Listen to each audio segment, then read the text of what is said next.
evening, ladies and gentlemen, and welcome to the Polsky Practical Personal Enrichment Series. I'm Emily Bierman. It's good to see all of you here tonight.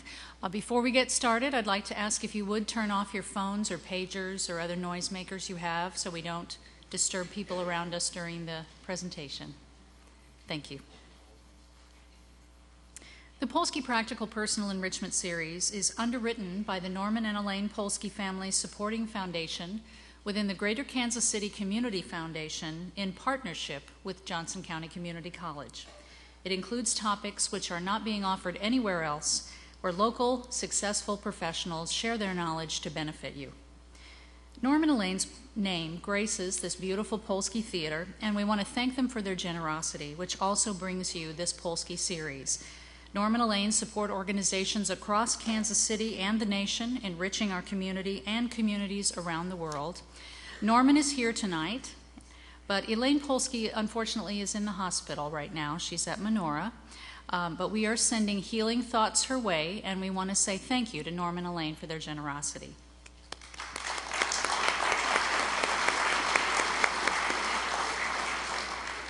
For those of you that were here last time, Norman was our esteemed presenter on September 2nd, 2009, and the last question we asked that evening, or that someone in the audience asked, was, if you have success in business and in life, do you really need mazel, which is what Norman defined as luck, or the Hebrew word for destiny, or a reference to the deepest part of your soul. And Norm wishes, he said yes, you need it.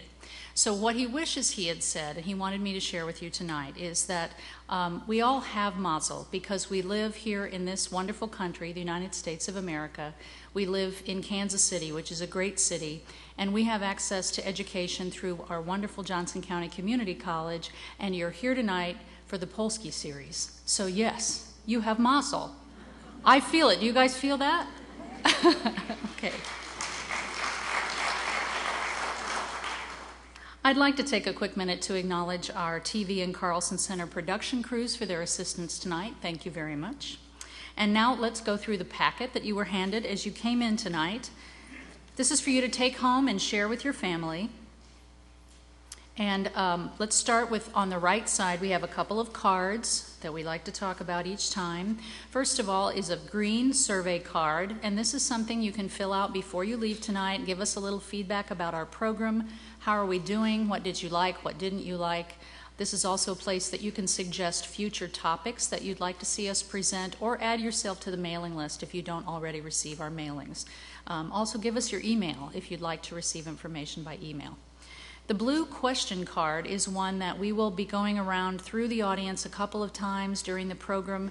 If you have a question for our speaker tonight, please write it on the blue card and hand it to me or one of the ushers as we go through, and that way we'll get them all up to the stage and be able to ask them of our presenter. Also on the left side, a little information about tonight's program and our speaker, Fred Logan. And behind that, our next program on the Polsky series will be November 11th, which is Veterans Day, and we will be spending an evening with the Trumans. We will have Michael Devine here, who is the director of the Truman Presidential Museum and Library in Independence, Missouri, and also Clifton Truman Daniel, who is the grandson of President Harry Truman. So that should be a really wonderful program. We hope that you can join us for that as well. We have a couple of books outside in the lobby. One of them was written by a man named Michael Delton. It is about Harry Truman. It's called The Man That Walked with Giants. It's beautifully illustrated. Took about 15 years to do all the research and illustrations for that book. It's only $10 if you'd like to get one and take it home with you tonight. Then you can study up and come back next month for the Truman program and see if it all matches up. We have two other books outside, one by Adam Bold regarding mutual fund investing and the other by James Stowers of American Century Investments. And now on the left side of the packet. The pink sheet is Norman's quarterly report. Actually, it's a monthly report now that he does on his investment holdings.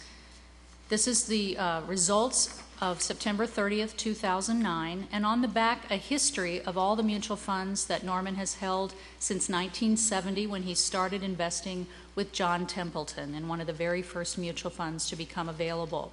He wanted me to point out on side one that, first of all, If you'd like to receive this article every month, you should send, or quarterly, you can send Norman 4 self-addressed stamped envelopes, and he will mail it to you personally. So if you'd like that, his address is there at the top. He also wanted me to mention his 5-year return is at 18.6%. And he wanted me to mention that even with the 2008 disaster, his goal has been 20% this year, and he's almost meeting that. So he feels really good about that at this time. The blue sheet is the next sheet on the left-hand side. First of all, how safe is our stock market? And over here in this section, the last 25 years of stock market performance, there's only been 5 years of negative performance. Of course, this doesn't include this year, but you know. And you can see if you had invested $1,000 back in 1984, the return at this point would be a 9.57% over 25 years. So that's not too bad. On the back side of that blue sheet is Norm's current mutual fund holdings. So if you're interested in the big 5 that he's currently holding, those are there on the blue sheet. The white sheet is an article that appeared recently in our own student newspaper here at Johnson County Community College, the Campus Ledger.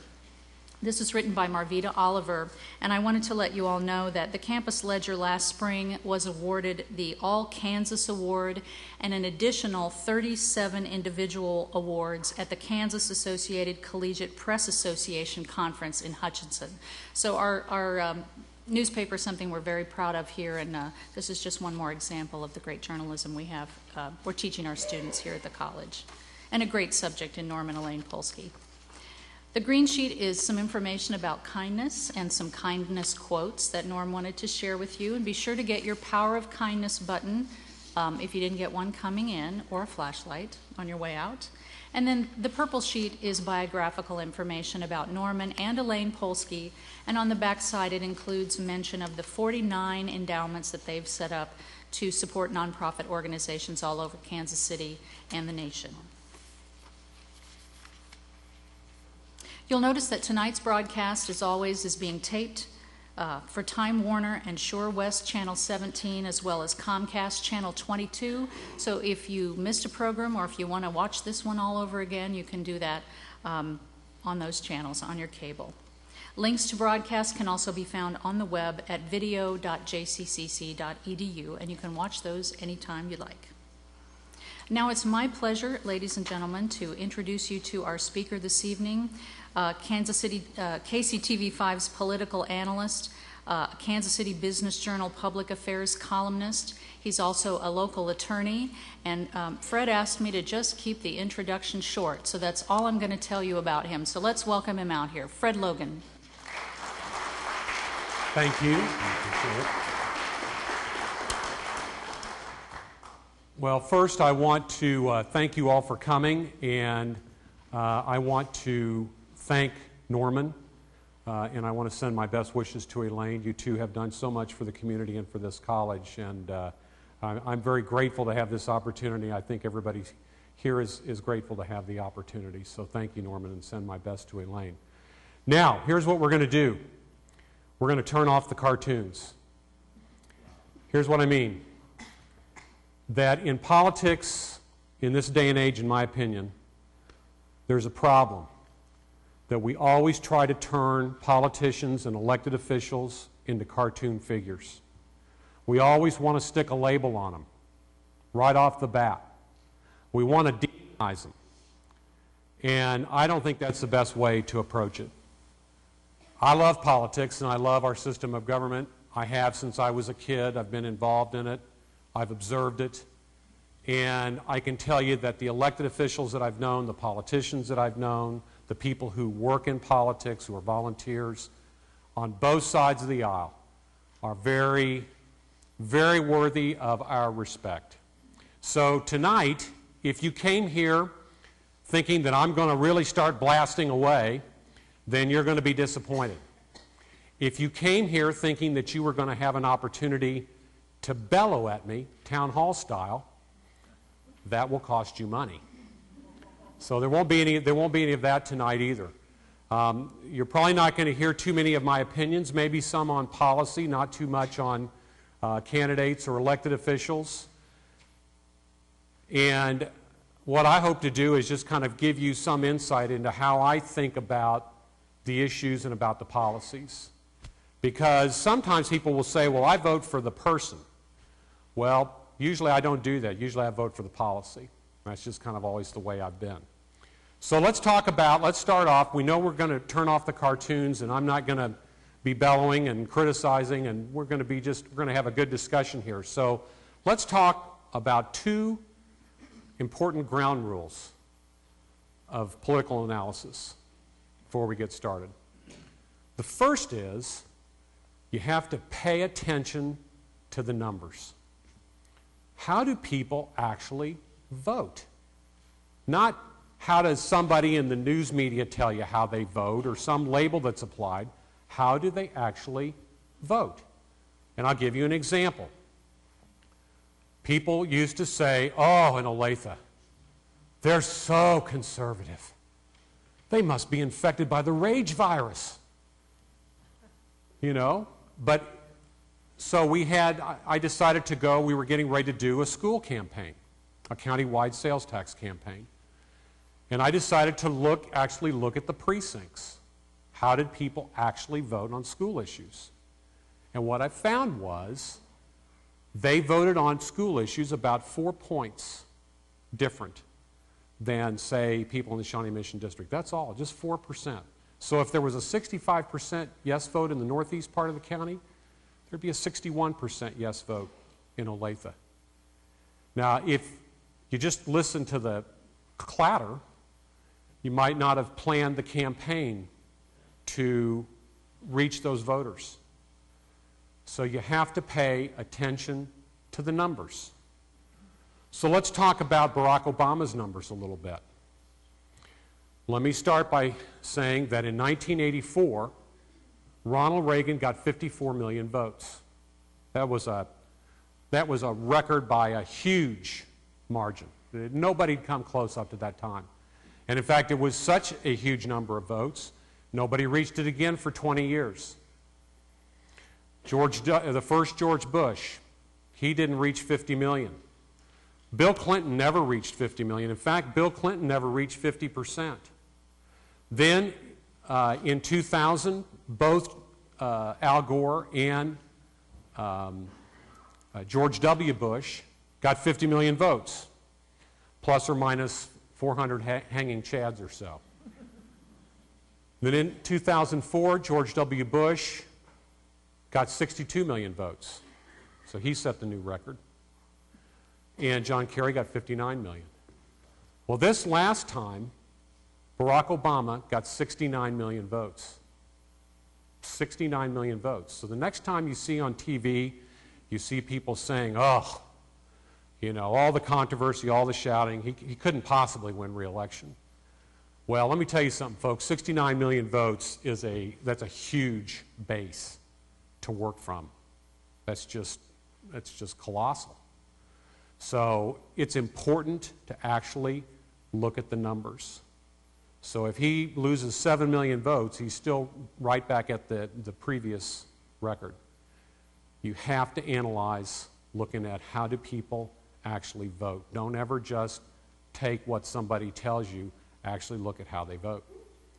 Second, important rule of political analysis. Political history matters. We tend to think that that this is all brand new. Well, it's not all brand new.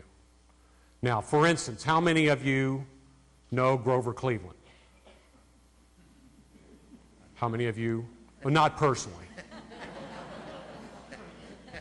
Well, here's a little bit of history. And that is that with one exception I'll talk about in a minute, every president who's been elected after a party's been in power 8 years, after they've been in power 8 years, and then a new president comes in from the other party, since Grover Cleveland, they've all won re-election, with one exception. And that exception was Jimmy Carter. So what does that little bit of political history tell you? That tells you that Barack Obama has a pretty good chance of being reelected. Now, some of you are sitting out there and going, I can't believe he's saying that, and I'm really, ticked off he's saying. I'm just telling you that you can look at these patterns over time, and they'll repeat themselves.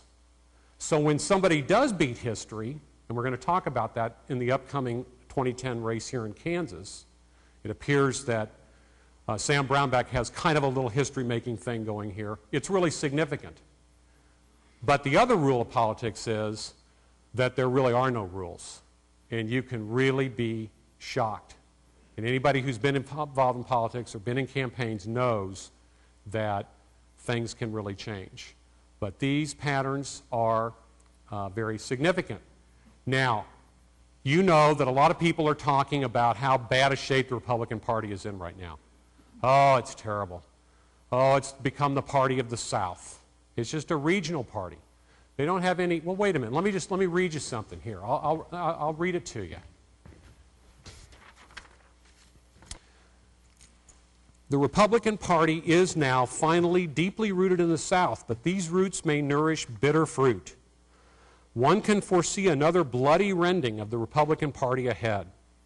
For the elections have left the Republican Party in desperate condition. Yet in all the months since the election, no one can tell whether there'll be enough vitality to find a direction in which they can invite the American people to move. Republicans suffer from a specific political ailment, the lack of any agreed purpose for their party. The Republican Party requires a strategy, and no one yet has persuaded the party of a strategy that can unify and move it. You guys have all heard or read things like that since the election, right? Well, I was reading from The Making of the President in 1964. It's Theodore White. And the reason that I read that is parties after an election debacle, which the Republicans had, are always in terrible shape. Now, do you think that when Theodore White wrote that in 1965, that he could foresee that Richard Nixon would win in 3 years? Could he have foreseen Ronald Reagan, and that Ronald Reagan would be so popular that George Bush, his vice president, would be elected? Don't put too much stock in the fact that Republicans are in bad shape now. They are in bad shape. But it always happens. I could have pulled out a book and read to you about the condition of the Democrats in 2000, or after 1984 in particular, when Reagan had such a massive victory. That's an important thing to remember about political patterns that keep over and over, keep reappearing. So don't put too much stock in that. But you're going to hear me talk a little bit when I talk about Kansas tonight. I'm going to talk a little bit about political history, because it does reappear over and over again. And in this state, even though the Republican Party is so dominant by voter registration numbers, the Democrats are more than competitive. And when it comes to governorships, they've been the dominant party, amazingly, in the last half century. So we're going to talk about that, but remember that when you do see something that's history-making, it's a big deal. It's really significant in trying to figure out what's going to happen in an election cycle. Okay, so that's kind of by way of background. Let's talk a little bit about Barack Obama's campaign and talk about how he revolutionized American politics in a number of ways. And I'm not going to talk about all the ways, but I'm going to talk about a couple of them. First of all, let me tell you one way that I don't think he revolutionized American politics, and that's on race. I think Americans were ready to vote for an African-American nominee. I think if Colin Powell had jumped into Republican primaries in 1996 or 2000, he would have won a number of Republican primaries. Maybe he'd have won the nomination. I think Americans were ready to move past that. I think that actually race didn't get introduced in the campaign really big time until Bill Clinton introduced it at the South Carolina primary. Up until then, it wasn't a big deal. If you looked at Iowa, if you saw in Iowa that amazing scene when Barack Obama and his family came out, when he'd won, the Iowa caucuses. And that lily-white crowd in rural Iowa behind him, that was a signal achievement in American politics, without question. But I don't think that's the revolutionary part. First of all, I'll talk about one that you've probably heard talked about, and that's the way he used the internet and electronics. He used the internet to organize people. Money is still a big deal in politics, but not as big a deal, in my opinion, as people. If you can motivate, I'd rather have 30 hardworking volunteers than an email list of 3,000 any day.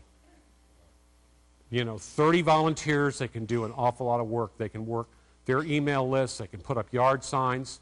He motivated people through the internet. He organized people through the internet. Before that, Howard Dean was the first to really make good use of the internet. The cycle before, a guy named Joe Trippi did his internet work, and they raised a lot of money through the internet. But you couldn't say that Howard Dean really organized a lot of people, and that's why things really started to fall apart once they actually got to the voting. But so while that's important now, you still got to have an awful lot of political skill to make use of it. Jim Slattery, a good candidate, ran against Pat Roberts for the Senate this last election cycle. And he hired Joe Trippi. Well, it didn't really do much good because he was against Pat Roberts. It never got off the ground. You know, just having an expert on the internet doesn't do it. You have to have a lot of skills along with it. But I'm telling you this, that when he made use of the internet the way he did, he made a lot of old guys like me just old, because I never worked in any campaigns where we used the internet. You know, that wasn't around. Now, all of these things, Facebook and Twitter and all of this stuff, everybody in politics thinks they're going to use it. Everybody tries to use it. Not that many people have that much success with it. But the fact that he was able to do that he was able to organize people through it, was an amazing achievement. He started it in Iowa, and that's when I first kind of noticed it. And I read about this thing he was doing called MyBarackObama.com. And it was a site that you could go on, and then you could click on anywhere in the United States, and they might have an event there. And early on, you'd go on there, and there weren't that many places where they were having it.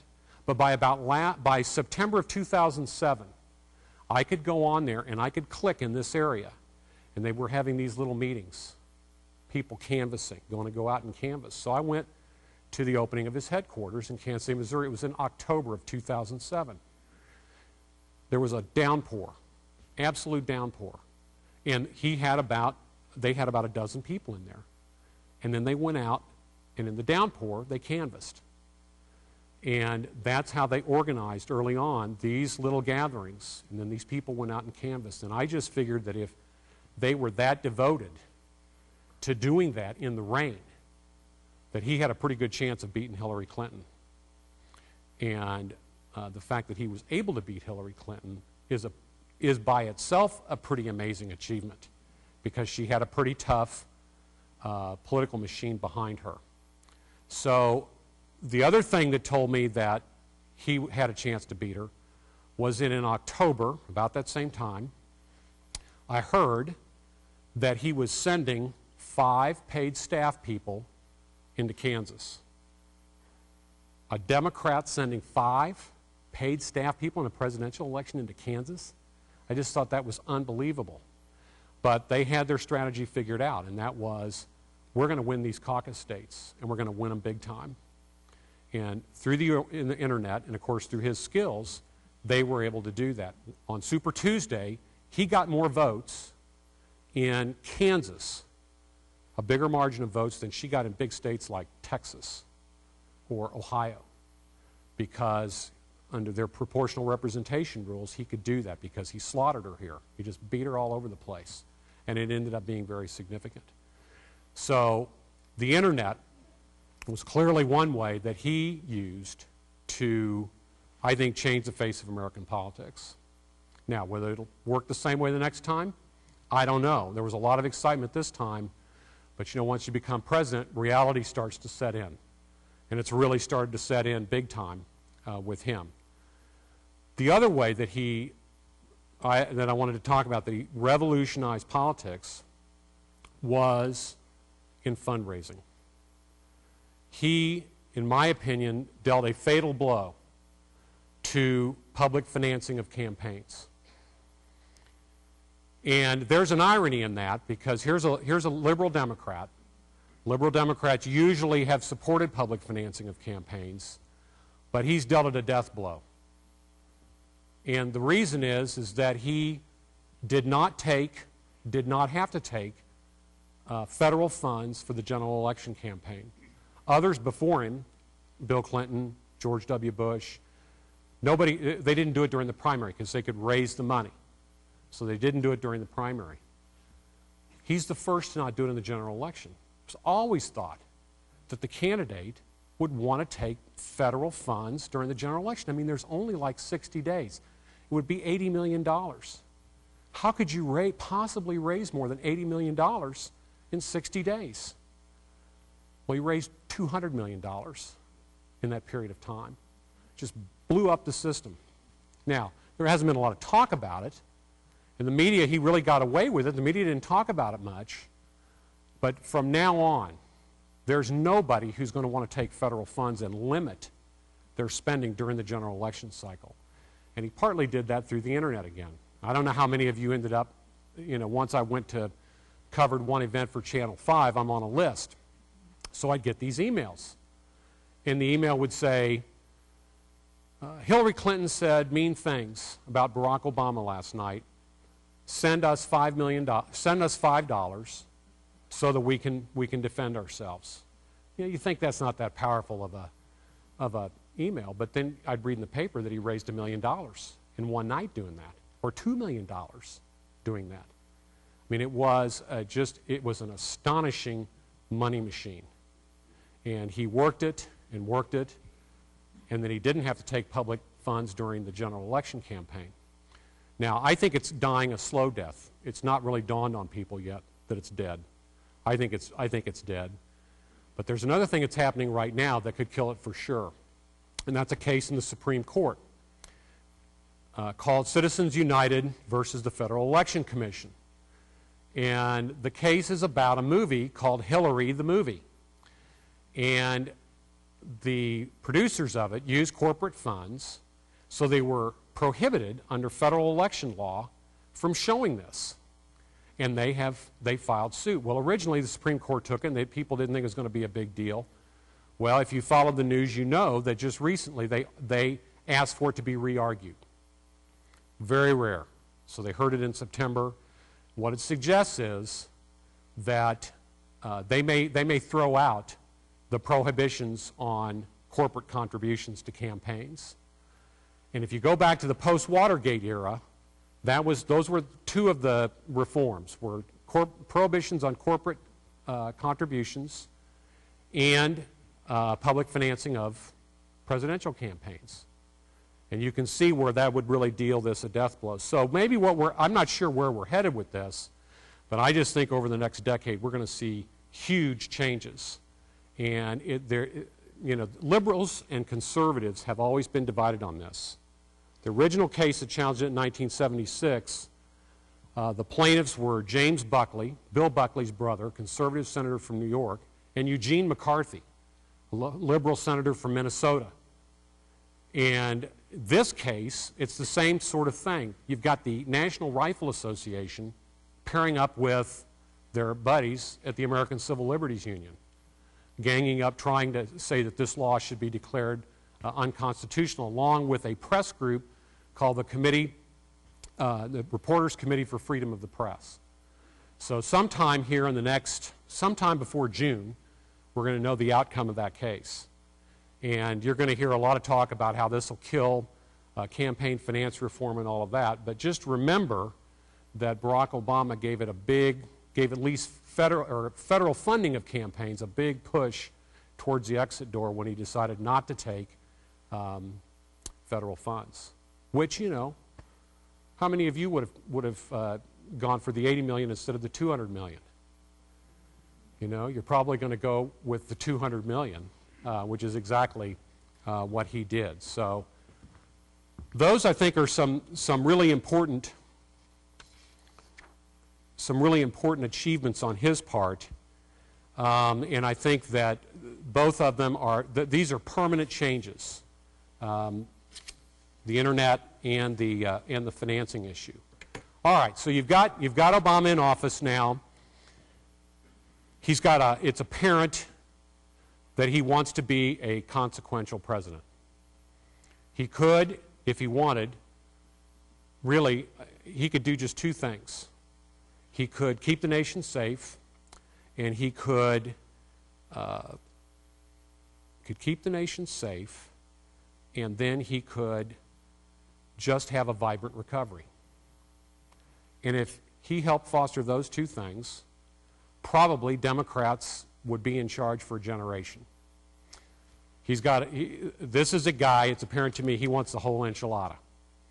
He knows he's got big majorities now, and he's got a big, big public policy agenda.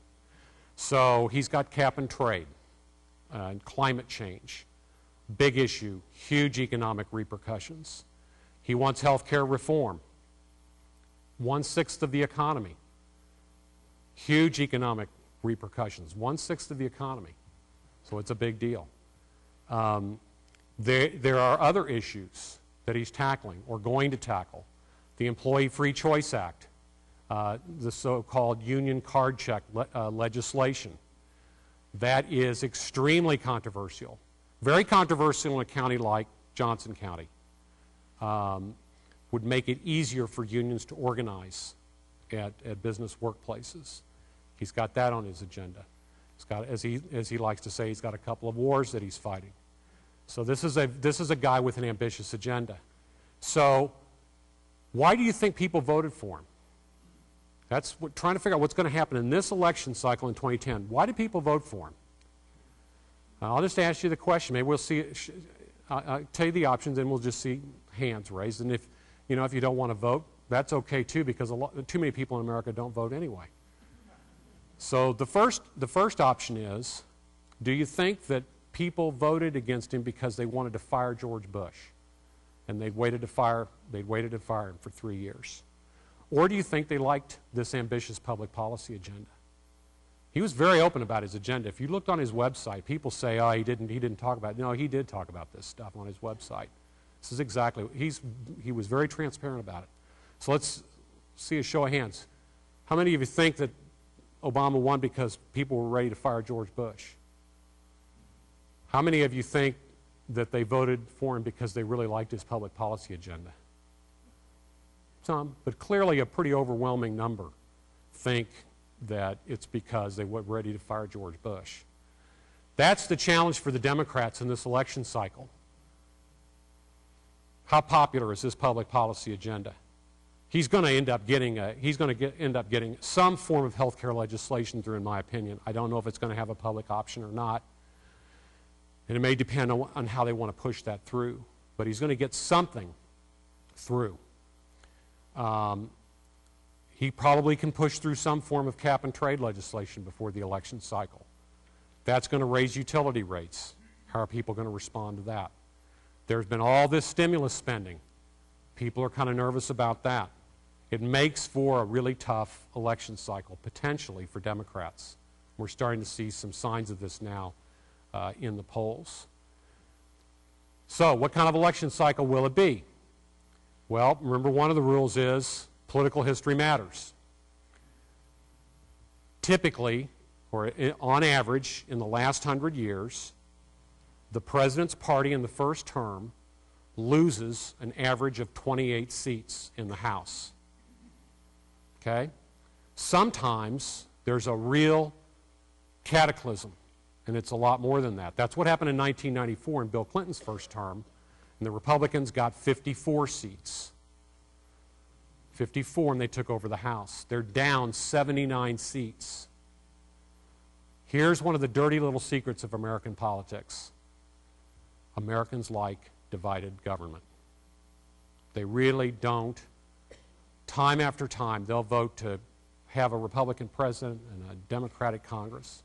They do not like these kinds of margins. At least history tells me that. Now, maybe they'll like these margins, and I'm going to be very surprised, but I don't think they do like these margins. And that means there's going to be a lot of Democrats who are vulnerable, particularly those who, there's about 60 of them, who come from districts that were carried by John McCain. Those are the ones you look to as being the most vulnerable. But then you get somebody like Dennis Moore who comes from such a district, and there's a real question as to how vulnerable he's going to be, and I'm going to talk about that here as we get into the Kansas section here. So you've got an average 28 seats lost. Even Ronald Reagan, in his first term, 26 House seats lost. How many is it going to be this time for the Democrats? Charlie Cook, right now, the Washington Consultant, is predicting today 20 Democratic House seats lost. People are saying, oh, that's a catastrophe. But if you look at history, it's not too bad if it ended up being that. Now, if it gets to be 30 or 40, then a lot of Democrats are going to get swept away. If it ends up being like 1980 here in Kansas, it didn't matter if you were a good Democrat, a bad Democrat, a competent one, an incompetent one, you got swept away in the tide. It was just, the tide was that huge. So we don't know what it's going to be, but I think you can take a look at history and say it's probably going to be a pretty good cycle for the Republicans. On the Senate side, it's harder to say. It's always tougher to say in the Senate. My guess is there won't be more than 3 or 4 seats that change hands. But I think even Democrats feel they're not going to have a filibuster-proof majority in the Senate when they get done. They've got that now, and that's a very big deal, because you basically need 60 votes to move anything in the Senate. Now, what I didn't say was, the obvious point is that there are a lot of other factors. I'm just telling you now, it's too early to say it's going to be a disastrous election cycle for the Democrats. I think you can say they're going to lose seats. If they don't, the Republicans better start packing their bags. They're in big trouble. But it's too early to say it's going to be a disaster. Look at what's still out there. You've got Afghanistan. You've got President Obama kind of re-looking at that, and at least some would argue taking, it looks like, a different position now potentially than what he talked about in the campaign. You've got Iran. I think there's probably about a 30% chance that Israel will attack Iran before the next election cycle, attack their nuclear facility sites, because I don't know that sanctions are going to work. I don't know that negotiations are going to work. But that's a very big deal. You've got the whole question of Guantanamo and what's going to happen with that. What's going to happen with the detainees? He's not saying that he's going to, or at least they're starting to say, we don't think we're going to make that January 22 deadline. That's a big issue. If there was an attack on the nation, that's a big issue. You've got this legislation. You've got health care reform. What's going to happen? How are people going to react? You've got, as I said before, the Employee Free Choice Act, union card check legislation.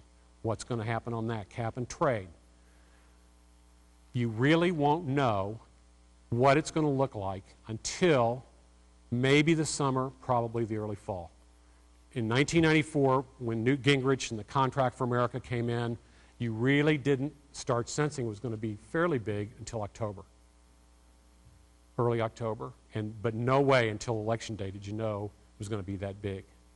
So the reports of Barack Obama's political demise are premature, and the reports of a Democratic catastrophe are premature. I just think that probably we're going to see Republicans really have a huge pickup, and not a huge pickup, but a substantial pickup, and then we'll have to see what happens. One thing I'll be watching is governor races in Virginia and New Jersey that are coming up in the next month. In 1994, the Republicans won governorships in both of those states, and both of them were it was an upset that they won in both. If they win in both this time, and they're very competitive in both. That's a big deal for the Republicans. In the New Jersey contest, John Corzine, I don't know how, he's the Democratic incumbent governor. It's got to be the most corrupt state in the United States, but he's making a comeback in the polls and has about drawn even. I mean, it's a state with so much corruption that even members of the clergy have been getting indicted. So it's a, you know, I don't know how, but somehow John Corzine is coming back against Chris Christie, the former U.S. attorney, the Republican, who's running, and has run kind of a sleepy campaign. And, you know, you get yourself a lead in a good environment, you think, I'm a shoo-in, and all of a sudden Corzine's spending a lot of his own money and may come back and win. In Virginia, it looks like the Republican Bob McDonnell, the former attorney general, is going to beat a guy named Creek Deeds, but it's gotten a lot closer. So, but that's something that if you want to kind of start getting a sense of what's going to happen in 2010, it may kind of give you a little bit of a sense. If the Republicans win both of them, that's a big deal. If the Democrats win both of them, that's a big deal. If they kind of split, sort of a wash. But I'm going to be watching that one really carefully. All right, so let's talk a little bit about Kansas and how do we apply this in Kansas. Well, the first thing is that I just don't see any way that it's not going to be a pretty disappointing cycle for the Democrats in Kansas. Doesn't mean it's going to be a disaster because they've got some good candidates. They've got Steve Six, who's Attorney General. He's going to be a good candidate. He's running against a very good Republican candidate, a guy by the name of Derek Schmidt from Independence. That race is already set. They have Dennis McKinney, the former Kansas House leader from Greensburg, Kansas, who's now the state treasurer. He doesn't yet have an opponent, and so you know, he's going to be a good candidate. It's not that they don't have anything going on. It's just that after the Sebelius era, I think Democrats expected something big. They expected to be able to win an open governor's seat, and they expected to be able to really be competitive and maybe even win a Senate seat. I think both of those are really extremely unlikely. Extremely unlikely. The Senate seat, and we'll talk about the candidates here just for a minute, but the Senate seat, you've got to remember that the Democrats haven't won a United States Senate seat in Kansas since 1932, the heart of the Great Depression. And George McGill won a 6-year term. So pretty uphill anyway. And they've had some good candidates. Jill Docking was a good candidate, and Sam Brownback beat her. So it was really uphill anyway, and they don't have anybody in the wings right now. The governor's race is what is, I think, really interesting. First of all, going back to my rule about political history matters. Since 1861, no Democrat has ever followed a Democrat in the Kansas governorship. Never. Now that's significant. So right there, you knew after 8 years of a Democratic governor, you're probably going to have a Republican governor. It doesn't always happen. As I told you, politics is full of surprises, but that's a pretty significant fact. Then you put on top of that right now the apparent Republican nominee, Sam Brownback, is making history. And here's how he's doing it. He's cleared the field. That just, I'm telling you, in Kansas Republican history, that doesn't happen. Not only for open seats do they usually have a fight. They usually have it even when there's an incumbent Republican governor. They have a primary. But he's basically cleared the field. Ron Thornburg, the Secretary of State, would have been a strong opponent for him. He just couldn't compete. Brownback was just too strong. Too well organized politically, too well funded, too capable of raising a lot of money. And Thornburg withdrew. Thornburg himself would have been a really, really strong candidate, very popular vote getter. In the cycles where he's run, he's usually gotten more than 500,000 votes. But here's the other thing Brownback has going for him. In 2004, he set a record for the most votes ever by a Kansas candidate in a race. He got 780,000 votes. By comparison, Kathleen Sebelius never broke 500,000, as popular as she was. So he has at times had a tremendous base. tremendous base of votes to start from. But the fact that he's cleared the field, I went back in preparing for this, trying to figure out the last time for an open seat, the Republicans didn't have a primary. Now, we may still have a primary. The Republicans may still have a primary. But I'm talking about a primary with really quality candidates. And it's apparent he's cleared the field of quality candidates. Maybe Ed Arnn in 1952, I gave up. But I went all the way back to 52, and Republicans always have a primary and are always fighting. So he's done a good job in the last year of unifying his party. And you see that first with his campaign team. His co-chairs, John Peterson is a lawyer here, pretty savvy, very savvy lawyer, cut his teeth in the Dole organization. That's one of the co-chairs. Sue Schlapp, who's a Wichita City Councilwoman, generally in the more conservative wing of the party, very prominent political family, the other co-chair. They've added others then as they've gone along. His political team is very strong. David Kinzinger, kind of his chief campaign guy, is the guy who put together Pat Roberts' campaign against Jim Slattery. He's got a 34-year-old that used to be on his staff. Amanda Adkins is now chair of the state Republican Party. They've really got it going on. Now, I need to say something, though. The Kansas Democratic Party, in my opinion, is the most resilient minority party in the United States. It may be the strongest minority party in the United States. And all I got to tell you is that in the last 54 years, they've had the governorship 32.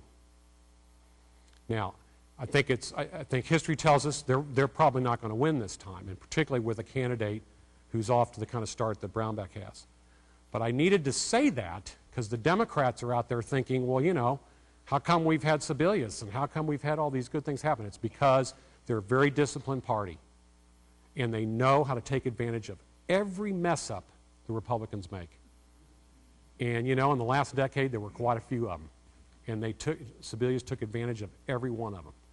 But in Sam Brownback, they're against a very, very strong, very well-funded candidate who is unifying the party to where people from the Kassebaum wing of the party, like former State Senator Barbara Allen, are involved, conservatives are involved, business types are involved. It's very, I think it will be very difficult for the Democrats to mount a good challenge. But I did want to say that about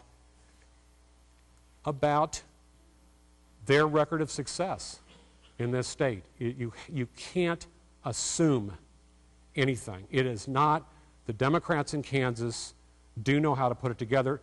What they are in boxing, there are guys who are great on the attack, and then there are great counterpunchers. The Democrats aren't great when the Republicans are unified for an open seat. They usually end up getting walloped. And the perfect example is Bill Graves, who beat Jim Slattery in 1994, very popular congressman, ran with Carol Sater, a very strong legislator from Overland Park, and Graves came in there, open seat, pretty unified party. They just walloped Slattery. I mean, it wasn't close. That's not what the Democrats are good at. What they're good at in this state is counterpunching and waiting for the Republicans to mess up, waiting for the Republicans to fight, and then they come in there and with great skill, they've shown that they can win. This time, that's not this election cycle for them. The Senate race is going to be very interesting on the Republican side. There is no Democratic candidate yet.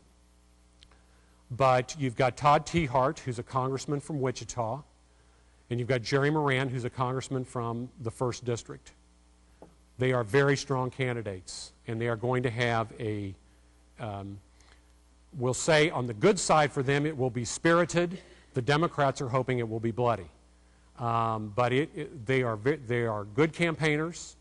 Todd Tiahrt, we know he can run a great campaign. In 1994, he beat Dan Glickman, the incumbent congressman in Wichita, who went on to become Secretary of Agriculture in Bill Clinton's cabinet, and then who went on to head up the Motion Picture Association of America. This is a talented guy who was a really iconic figure in Democratic Party politics, and Todd Tiahrt, a state senator, beat him. He's a really good campaigner, so he knows how to do this. Moran has the base, in my opinion, that you want. Now, I'm going to tell you something that always kind of bothers me about Johnson County. If you're running statewide in Kansas, you're better off not being from Johnson County. Now, it's not just because they don't like us. It's because we got a dirty little secret in politics, which is we don't turn out to vote as well as people in other parts of the state. The best turnout, always, the rural areas of Kansas, and in particular the big first district out west. That's Jerry Moran's district. Those folks will turn out to vote. They won't need any special impetus or any special ballot questions or have people, you know, have Puff Daddy on TV ask them to come out and vote. They'll go out and vote. And it's a better base, in my opinion, than Wichita, which is a little bit shakier base, kind of like having a base from Johnson County, unfortunately. You know, just ask former Governor Bob Bennett. Of course, he's deceased now, but Governor Bennett, who was a fine governor, basically lost to Carlin in the final weeks, and one of the reasons that he lost was that the intensity of turnout in Johnson County just wasn't as great. It's a shame, but that's, you know, folks, we get what we ask for when we don't turn out and vote. And Johnson County, I'm not saying it's a huge difference, but even a slight difference makes a huge difference, you know, in an election result. So Tiahrt and Moran, they're going to be up here in Johnson County a lot. I think somebody cited Todd Tiahrt living in a tent at 95th and Metcalf. He's been up here so much. So both of those guys are going to be here a lot. It's a real battleground. This is a very expensive area in which to run. Very expensive. The TV is tough. Why? Because you're spending a lot of money and half of it goes to Missouri. That's why a lot of times you won't see the television. When we did the Johnson County Education Research Triangle, which I chaired, that campaign, we went cable TV and radio. Pretty good way to hold down your costs, and it's pretty effective. But in a big race like a Senate race, I expect those guys to be on television. I'm not sure what the Democrats will do. They said at DemoFest this last weekend that they will have a well-financed candidate, but it will be very difficult. Those two races are the marquee races, and it's going to be very difficult. I don't really like predictions, but you know, you've heard the history now. You know how well organized these people are getting and how well funded, and it's going to really be tough. Now, before we go to questions and answers, let me talk a little bit about Dennis Moore, the phenomenon of Dennis Moore. Dennis Moore was a colleague of mine out here when we were on the Board of Trustees, and so I've known Dennis forever. Here's the magic number on Dennis Moore. It's 12. How come it's 12? It's because that's the number of times that he's been on a general election ballot of some kind in Johnson County since 1976. That's just, you know, you think about that, that's pretty unbelievable. In 33 years, he's been on a general election ballot. This doesn't even count the times he's been up in maybe on a primary ballot of some kind. He has enormous name recognition. Enormous name recognition after being on the ballot so many times. There are people who are going and voting for Dennis. I'm not sure they even know why they're voting for him anymore. But they know the name, and maybe they had something to do with his staff, and they like that. Or maybe you might have somebody say, you know, I saw Dennis play his guitar for my grandpa at the retirement home, and I really like that. Those kinds of things matter. So the reports of Dennis's political demise are premature. It will be very hard to defeat him. Now, having said that, there's more kind of political unrest among Republicans now than I can remember on Dennis. I mean, it's very interesting. It's almost like some Republicans have awakened. You mean Dennis Moore's a Democrat? Well, yeah, he is. And so, when he co-sponsors the Employee Free Choice Act, when he votes for cap-and-trade legislation in the House, I mean, these votes are really anathema here to the business community in Johnson County. when he supports a public option on health care reform. I mean, he's starting to really roil the waters. I suspect, knowing Dennis, that he doesn't really like doing that. He doesn't really like to roil the waters, but the waters are pretty roiled. And it's hard to say who's going to be a candidate. Patricia Leitner is a former state representative from Olathe. She's going to run. State Representative Kevin Yoder is chair of the House Appropriations Committee. He's made no announcement. He's looking at it pretty hard. He's pretty skilled at campaign stuff. He's looking at it. Don't know whether he's going to run. So it's unclear who might finally take the challenge. But just remember this, that whoever takes him on has got to win Johnson County by 30,000 to 40,000 votes. So it's going to be a really good candidate who can unify Republicans and, most importantly, cut into Dennis's independent vote. It's not been the division of the Republican Party that's been electing Dennis Moore. It's been independent voters. He's had a real handle on that, and he gets a huge vote out of Wyandotte County. Huge. So if you want to beat Dennis, you've got to beat him by 30 to 40,000 votes in Johnson County. The first two guys that ran against him did that. I mean, Vince Snowberger, the incumbent, he beat him in Johnson County, but only by about 18,000 votes. Well, that wasn't enough. Phil Klein also beat him by about 13,000 votes in Johnson County. That wasn't enough. Adam Taft beat him, I think, by about 18,000 votes. Again, that wasn't enough. And then after that, the roof caved in because the Republicans didn't have strong candidates, and he built up a huge vote. Once people start voting for somebody, they don't necessarily, it's hard to get them to change their minds. The Republican candidate's challenge will be to say, here's what Dennis Moore's been doing. Is this what you want?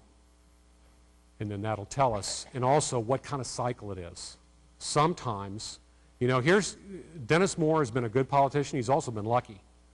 The one time he didn't have an opponent for district attorney, remember I told you about that terrible year for Democrats in 1980?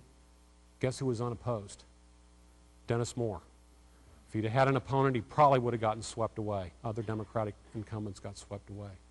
So that's that's how I go about looking at an election cycle, how I'm watching what Obama's doing, how I'm watching what's going to happen in Kansas, and I think I'm about ready to start taking some questions here. So thank you all for coming. You sitting over here?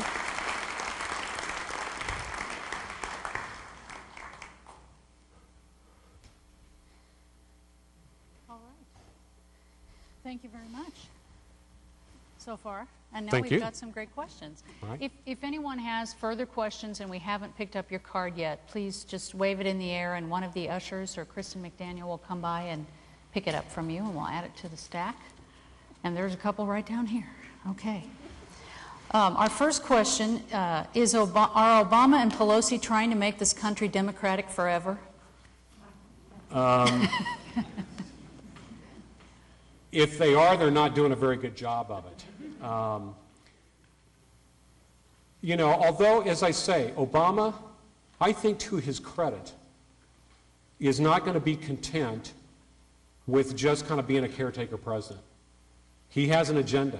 He has a public policy agenda, and if you don't agree with it, that's fine, but he's got it, and he's going to try and get it passed.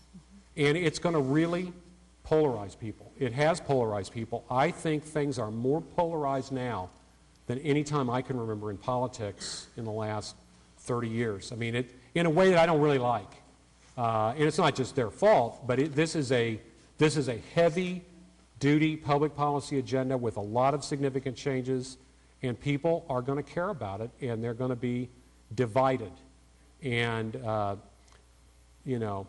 mean, I'm not sure, I don't know the extent what this cycle is going to be for the Democrats, but actually Nancy Pelosi and the House Democrats aren't that helpful to Barack Obama, just as the House Democrats weren't that helpful to Bill Clinton, and just as they weren't that helpful to Jimmy Carter. The House Democrats tend to be a more politically unruly group, and they don't care if it's the President of the United States or not. They want to get their agenda passed. So they're a challenge for him, and we'll just have to see what they actually end up getting done. But I'm sure they'd like for it to be Democratic all the time, but trust me, the worm will turn here and we'll have another cycle. That somebody will emerge on the Republican side. Okay. Well, what you said about kind of the division and people being very vehement about their opinions leads me to a couple of questions that came in about the media. One is saying the media appears to be more biased as time goes on, and would you agree with that? And also, what do you think the effect of some of this hate-filled, right-wing, ultra-conservative, talk radio does to people's opinions and to the political process? Well, first of all, I'm going to take issue with the premise on the second one. First of all, let's talk about media bias and kind of how I had to kind of deal with this question in my own mind because I came from a strong Republican background. I was a former state Republican chair, and I'm a political analyst on TV, and I take great pride in particularly on television, because it's such a powerful medium. Mm-hmm. I really think it's important that I not get up there and give my opinions and try to sway voters. What I try to do is just, I'm an analyst, and if the Republicans do dumb things, I've said it. And they've had some bad election cycles, and so I've said it on TV. Mm-hmm. This time it looks like it's going to be a pretty good election cycle for them, and I'll probably say that on TV. I don't know that the media is more biased. People in journalism tend to be more liberal, I think, and there's more of a liberal perspective. I think the local media does a good job of trying to present all sides. And, the thing that's new is the cable television. And Fox News has one point of view, and MSNBC has another point of view. I tend to think that people like to watch or listen sort of at whatever reinforces their views. I'm not really sure they're changing minds of people. But I think voters are pretty shrewd, and they kind of know there's sort of a bias in the media. But I think for the most part, they can sift through all of that, and I don't think it makes all that much difference. Now, the other part about spewing the vitriol and all, that's basically done on both sides. I mean, and to me, it's not a good thing. I mean, what happened with Joe Wilson, where he yelled out, "You lie," to President Obama, that to me, that's a guy who's listening to too much talk radio and watching too much cable TV. And he just kind of lost control of himself.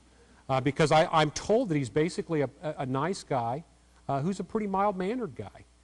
But if you start watching this and taking it too seriously, and you listen to the radio and you hear people shouting all the time, you think that's the way political discourse is supposed to be. Mm-hmm. It's not the way it's supposed to be, and it's not the way it has to be. I mean, I'm reading Ted Kennedy's memoir here, True Compass, and Ted Kennedy is a guy, he was a liberal through and through. He fought for his causes, but at the end of the day, he and Ronald Reagan could sit down and have a drink. Mm-hmm. And I just think that there needs to be more of that. There isn't enough of that. There needs to be, I think, a really strong fight. But this business of the Democrats in the House booing George W. Bush, which they did, I think it's a bad idea, and I think it's a bad idea when Joe Wilson does it. But trust me, it's not just one side. It's really both sides that do it, and it's a bad way to go. Mm-hmm. Thank you. A couple of questions too about healing the divide between the Democrats and the Republicans. And I'm not sure how that would happen. We talk about bipartisanship. Is that really something to strive for? I think bipartisanship is where it's really important is in foreign policy and national security. I think it's important to strive for it there. I'm not so sure that bipartisanship it's not as important on domestic issues. I mean, these are really big issues that we've got on our plates now, folks, in the United States. I mean, these are, healthcare is 1/6 of the economy. It affects everything. And there should be a really vigorous debate about that. And cap and trade, some people don't agree about climate change. There needs to be a vigorous debate. But I think what's too bad is when people want to demonize the other side, when they want to turn the politicians into cartoon characters. And that's why I said we were going to start off tonight by turning off the cartoons, because that, to me, you know, what good does that do? You know, when in my view, when somebody says Barack Obama is a radical, he's a socialist, well, in a way, if you look at it and say, you know, the neighbor next door voted for Barack Obama, is the neighbor next door really that bad a person? Or when somebody says Sam Brownback is an extremist, and the person that you see in the grocery store is a big Sam Brownback supporter, are they an extremist? All of that's just baloney. And I think it's too bad that we've gotten into this cartoon character labeling business. So healing the divide, you got to be careful about it, because the two-party system's great and we want to have a good debate, but I'm not sure that we've always had a good debate. We've just had a loud debate. There's a difference.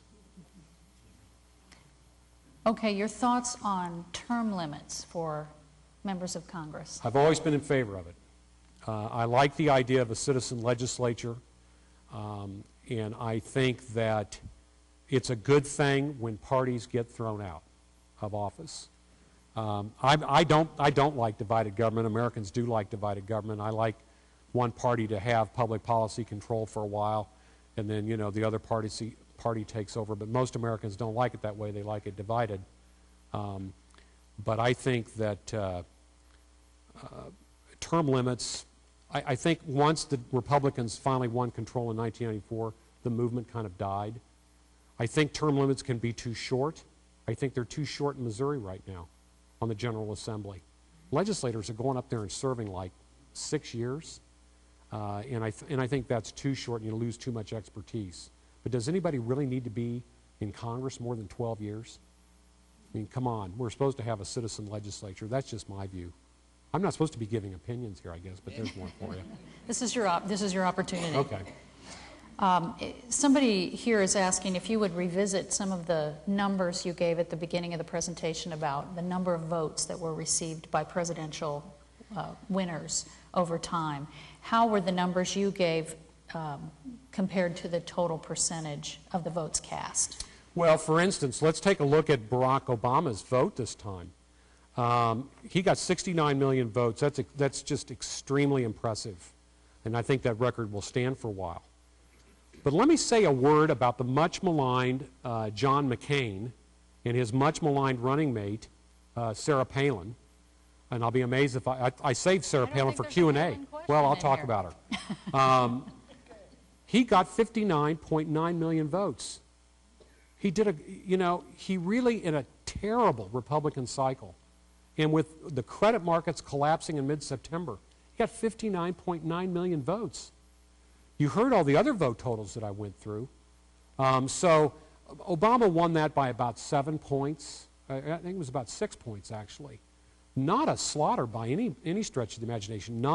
Usually you have to have at least a 10-point win for it to be considered a landslide. So certainly not a landslide. McCain, in a terrible political environment, did a pretty good job and held a pretty nice vote total for Republicans. Let me just go ahead and tackle Sarah Palin, because I always get asked about Sarah Palin. Was she a net plus or was she a negative? I agree with a great political expert named Bill Clinton. She was a net plus all the way. And the way he put it was that before she got the nomination, McCain had 2 offices staffed in Ohio, key state. Within a week after she got the nomination, he had 14. If you could have been at St. Paul as I was to watch that speech she gave, I wrote on my campaign blog that a political star was born. You have to have immense political communication skills to do what she did. People think, oh, you can just hand a monkey a script and send him out there. Well, how many bad convention speeches do you see? Most of them. That was under unbelievable pressure, that was a remarkable performance. Having said that, she has no chance of being Republican nominee, and she has no chance of being President of the United States. She's not that interested in public policy. If she was, she would have gone back to the Alaska State House, gotten going on the Alaska budget. She would have won re-election, and then she would have beaten Mark Begich for the Alaska Senate seat. And gotten more immersed in public policy, and in 10 years, when she's still just in her mid-50s, been a pretty good presidential candidate. But she's decided to go rogue instead and write this book and resign, and so, she's a maverick, and she's going to do the media and celebrity gig, and that's okay. But I'm kind of sorry, because I saw somebody with a lot of communication skills. You've got to have great communication skills in this day and age, I think. Obama's got them. George W. Bush, regardless of some of his successes, communication was tough for him. And I think it's pretty important. So that's a very windy answer to whatever question you originally asked. And, sorry for that, but I knew you'd want to hear what I thought about Sarah Palin. That speech at St. Paul, to be there, to see that, to see the crowd's reaction, that was quite remarkable. Here's somebody asking about Jimmy Carter.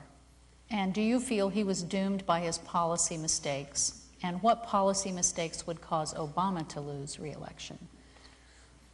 I think Jimmy Carter was doomed because he simply was not a good politician.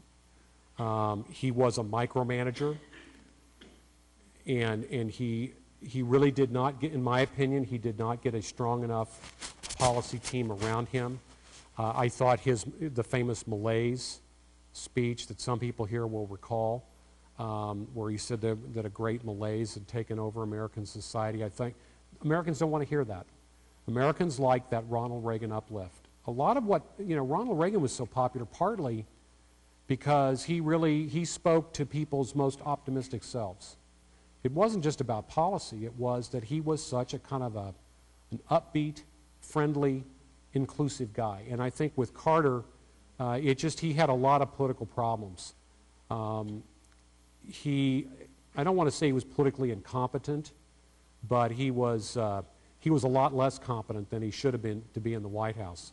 Barack Obama is obviously a lot more politically competent than Jimmy Carter. Policy issues, I think the ones I mentioned, if his number one task is keeping the nation safe, and he's put together a pretty good national security team, and he's backed off on some of the things he promised in the campaign, I think wisely. That's number one, but obviously if there's a problem there, I think that's most important. But number two, and it's really simple, and he said it during the campaign, if this recovery doesn't get going, if he's running in this kind of economy for re-election, throw out the history books, he's going to get beat. And that's going to be his problem this time. Ronald Reagan had high unemployment that midterm of his first 4 years, and they lost 26 seats. Very high unemployment now, and the numbers are not good. That is very bad news for Obama and the Democrats.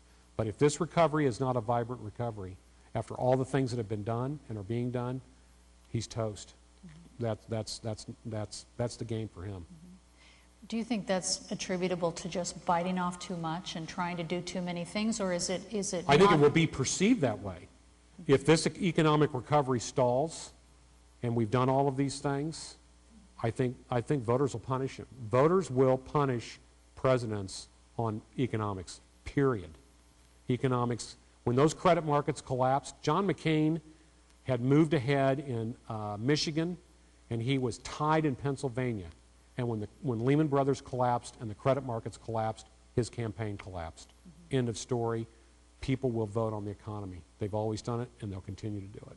And the same is going to be true with Obama. If that's not a vibrant recovery by 2012, he's in deep trouble. Here's a question about some recent statements that Obama made that seem to be anti-Israel. And do you feel that will hurt him as far as the number of Jewish votes that he might receive? He got a very, very strong Jewish vote in this last election. It really disappointed some Republicans who felt that Jewish voters should be with McCain. More of a security hawk, obviously, than Obama. Obama got a very large majority of Jewish votes. There's real concern in the Jewish community about some of the statements that he's made, his positions on Israel, his positions on Iran are going to be very key. I mean, I wouldn't say he's in trouble on the Jewish vote at this point, but I would think that the areas of concern that his political people will be looking at. That will be one of them. Older voters. Some of the poll numbers aren't as strong among older voters, independent voters. There, the numbers are not as strong.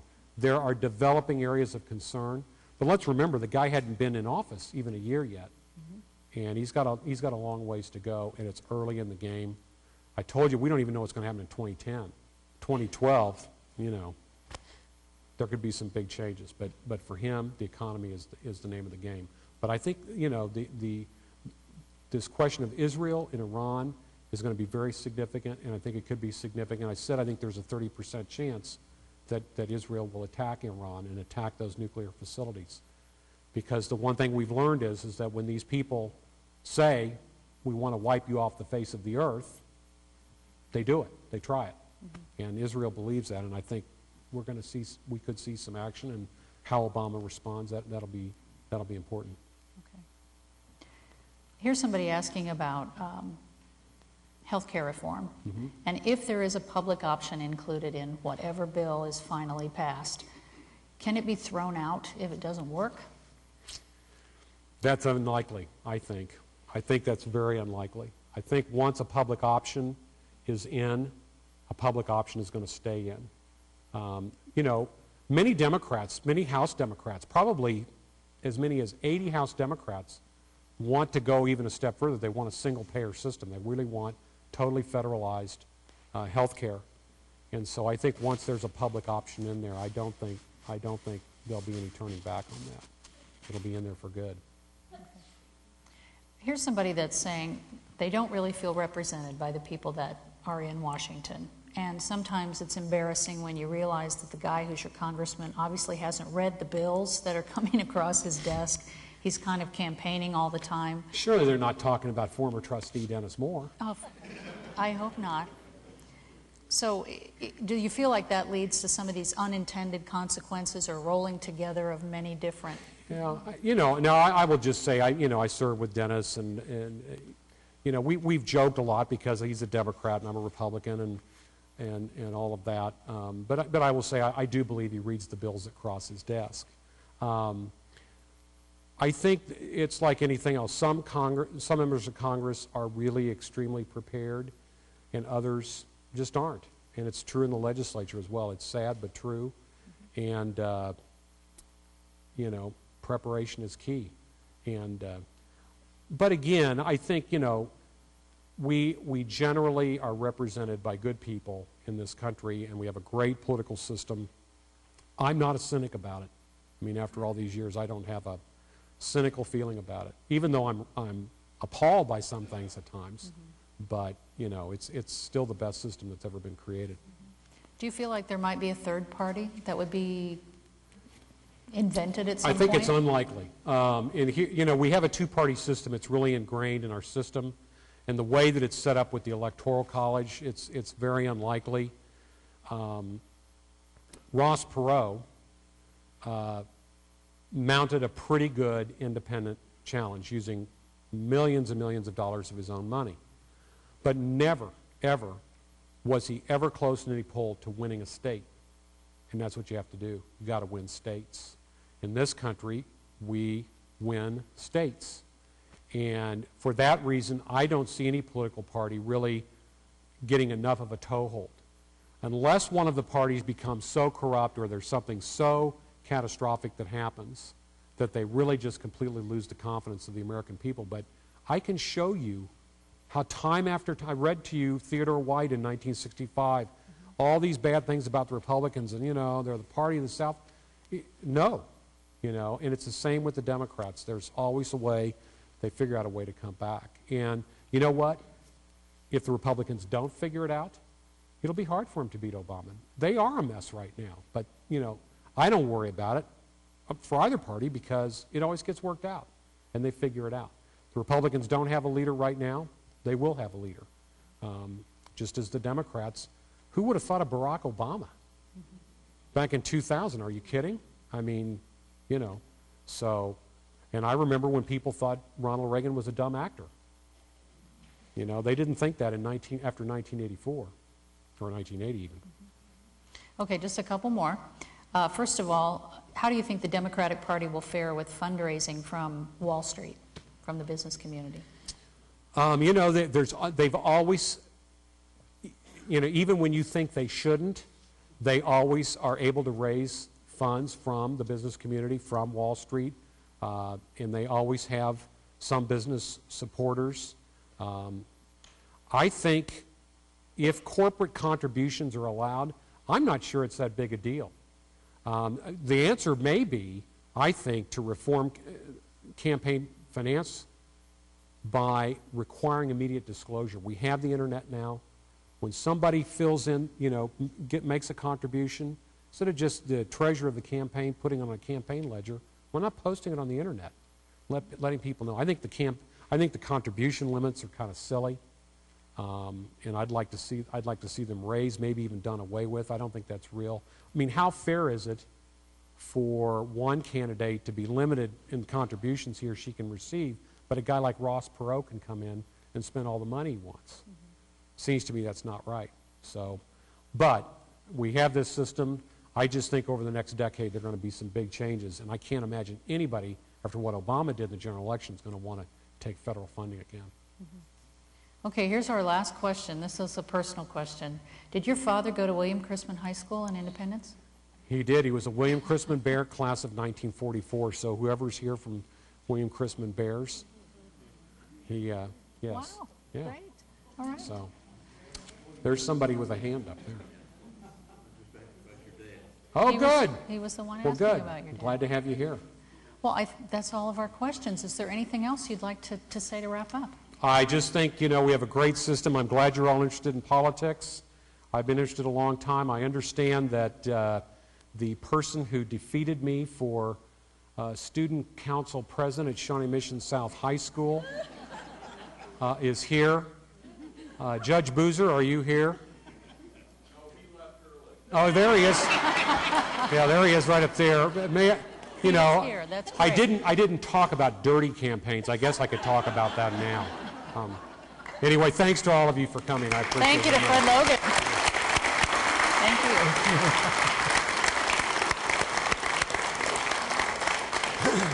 you. Now, before you all leave, fill out that green card, buy a book, and have some cookie and punch on your way out. We'll see you on November 11th, Veterans Day. Thank you.